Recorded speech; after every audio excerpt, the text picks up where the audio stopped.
Sudrajat, 49, pedagang es kue jadul di Bogor kini viral di media sosial. Nasibnya berubah setelah hasil uji laboratorium menyatakan seluruh dagangannya aman untuk dikonsumsi.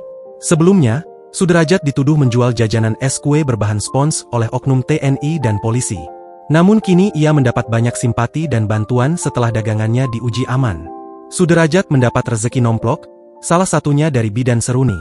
Bidan yang juga seorang influencer itu memberikan segepok uang untuk Sudrajat. Ia mendatangi rumah pria parubaya itu. Alhamdulillah aku bisa ketemu dengan bapak. Sebelum-sebelumnya aku nyari alamat bapaknya agak lumayan susah. Alhamdulillah akhirnya kita bisa ketemu juga ya pak, kata Bidan Seruni, dikutip dari akun Instagram miliknya Bidan Seruni, Rabu, 28 Januari 2026. Dalam pertemuan itu, Sudrajat mengatakan es gabus yang ia jual bukan buatan sendiri, melainkan ambil dari atasan atau produsen.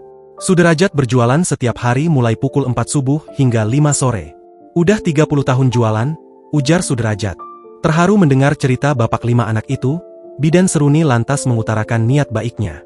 Ini ada sedikit rezeki buat bapak, ujar Bidan Seruni sambil mengeluarkan lembaran uang Rp50.000 segepok. Semoga bisa bermanfaat ya pak, buat bapak dan sekeluarga, ujarnya dan disambut isak tangis. Sudrajat kemudian berterima kasih sambil menangis, ia terharu. Begitu juga anak gadisnya di samping. Tak hanya memberi uang, Seruni juga memberikan sembako buat keluarga Sudrajat. Istri Sudrajat sampai menangis terharu. Ia mengucapkan terima kasih. Terima kasih udah nolongin. Kami nggak punya, susah, ujarnya sambil menangis. Download Tribun X sekarang. Menghadirkan lokal menjadi Indonesia.